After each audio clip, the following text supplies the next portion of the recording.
আবু সুফিয়ান সাউরি রাদিয়াল্লাহু আনহু, আবু সুফিয়ান সাউরি রাহমাতুল্লাহি আলাইহি বলেন, আমি মক্কায় থাকা অবস্থায় ইংদা জহিরা, দুপুর বেলায়, প্রতিদিন দুপুর বেলায় ওই দেশের, আরব দেশের, কোন দেশের, ওই আরব দেশের একজন ব্যক্তি প্রতিদিন দুপুর বেলায় সে কাবা শরীফের পাশে আসতো। আসার পরে চাস্তের নামাজ পড়তো। চাস্তের নামাজ পড়ার পরে সে আল্লাহর কাছে দোয়া করত। সে যখন দোয়া করার পরে সে ওই কাবা শরীফটা তাওয়াফ করত। আমরা যে কাবা শরীফের দিকে ফিরে নামাজ পড়ি, এই কাবা শরীফটা কি করত? এইভাবে কথাবার্তা বলতে বলতে একটা পর্যায়ে আমাদের ভিতরে মোহাব্বত তৈরি হয়ে গেল, দুইজনের ভিতরে বন্ধুত্ব তৈরি হয়ে গেল। এখন আবু সুফিয়ান সাউরি রাহমাতুল্লাহি আলাইহি ওই ব্যক্তির সাথে প্রতিদিন কথাবার্তা হয়। কথাবার্তা বলতে বলতে একটা পর্যায়ে ঘনিষ্ঠ সম্পর্ক হয়ে গেল, কঠিন সম্পর্ক হয়ে গেল। অল্প দিনের ভিতরে আবু সুফিয়ান সাউরি বলেন, ওই মক্কার ওই ব্যক্তির একটা কঠিন রোগ দেখা দিল। কঠিন একটা রোগ দেখা দিল। এই রোগ দেখা দেওয়ার কারণে ওই ব্যক্তি আমাকে বলতেছে, ও দোস্ত আবু সুফিয়ান সাউরি, আমাকে ডাক্তার বলছে আমি বেশি দিন দুনিয়ার ভিতরে হয়তো জীবিত থাকবো না, আমার মনে হয় আমি দুনিয়া থেকে বিদায় নিয়ে চলে যাব। ও দোস্ত, কবরে যাওয়ার পরে আমার সন্তান আমার সাথে কবরে যাবে না, আমার ছেলে মেয়ে কেউ যাবে না, আমাকে অন্ধকার কবরের ভিতরে রেখে আসবে। দোস্ত, ওই কবর তো আমার খুব ভয় লাগে।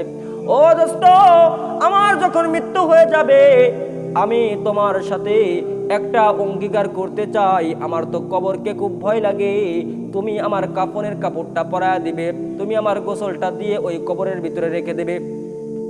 আবু সুফিয়ান সাউরি রাহমাতুল্লাহি আলাইহি বললেন, ঠিক আছে বন্ধু, কোনো টেনশন করার দরকার নাই, আমি তোমার অঙ্গীকারগুলো পূর্ণ করব।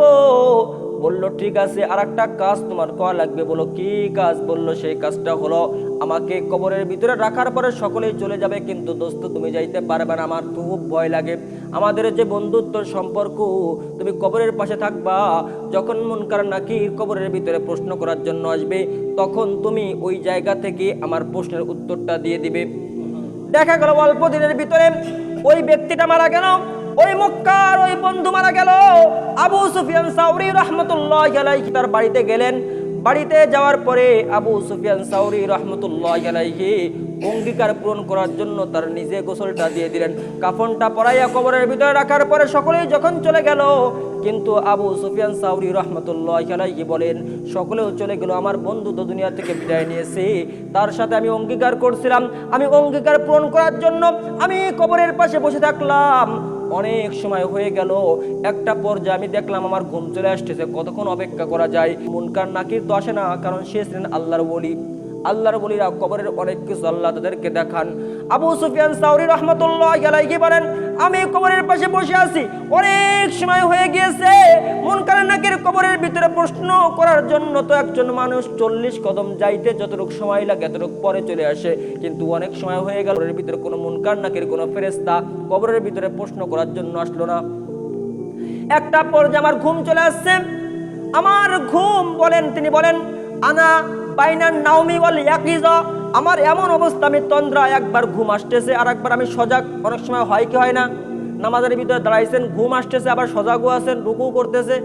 আমার এমন অবস্থা, আমি ঘুম এবং সজাগের মাঝখানে এমন সময় আমি হঠাৎ করে দেখলাম স্বপ্নের ভিতরে আমাকে কে যেন আওয়াজ দিয়ে বলতেছে, ও আবু সুফিয়ান, এই ব্যক্তির মুনকার নাকিরের জবাব তোমার দেওয়ার দরকার নাই, আমি তার পক্ষ থেকে কবরের সওয়ালের জবাবটা দিয়ে দিয়েছি। সুবহানাল্লাহ। তিনি বললেন, কে গো তুমি? এই মুনকার নাকিরের সওয়ালের জবাবটা দিয়ে দিলেন।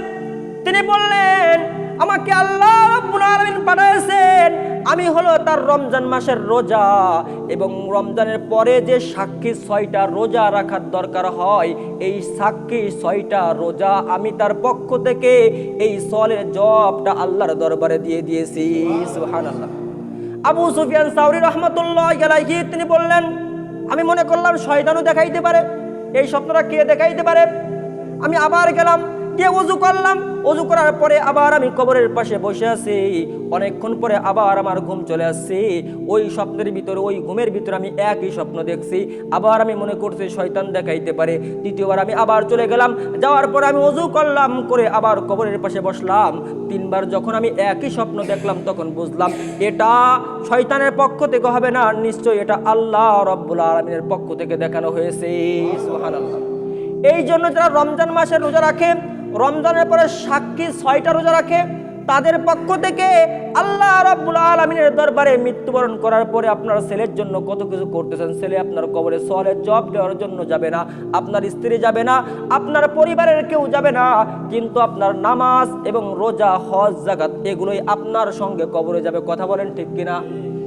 এই জন্য আবু সুফিয়ান সাউরি বলেন, ওর পরের থেকে আমি এই দুইটা বিষয়ে অর্থাৎ রমজান মাসের রোজা এবং সাক্ষী রোজার প্রতি আমি গুরুত্ব দিতে শুরু করলাম। কেন? আল্লাহর হাবিব বলছেন, যে ব্যক্তি রমজান মাসের একটা মাস রোজা রাখবে এবং রমজানের পরের যে শাওয়াল মাস, এই শাওয়াল মাসে 6টা রোজা রাখবে, কাসওয়ামিদ দাহরি, সে যেন সারা বছর রোজা রাখার সমপরিমাণ আল্লাহ নেকি দিয়ে দেবে।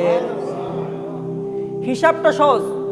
আল্লাহর হাবিব বলেন, বনি আদমের জন্য প্রতিটা ইবাদতে আল্লাহ 10 গুণ করে বৃদ্ধি করেন। কয় গুণ? তাহলে 30টা রোজা, কোরআনের একটা হরফ পড়লে 10 নাকি না? তাহলে আমরা একটা রোজা যদি আল্লাহ 10 গুণ করে হন, তাহলে 30টা রোজা, তাহলে প্রত্যেক রোজা যদি 10টা রোজা সমান হয়, তাহলে 3 10 300, বাকি থাকলো কয়টা? বছরে কয় দিন?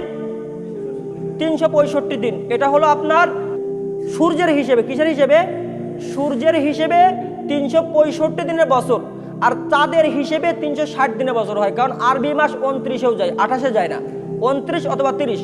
এইদিকে 360 দিনে কি হয়? আরবি বছর হয়। এখন দেখেন, 30টা রোজা 10 দিয়ে গুণ দিলে 3 10 300, আর শাওয়ালের 6, তাহলে 6 10 60, তাহলে 360 দিনে আরবি কি হয়?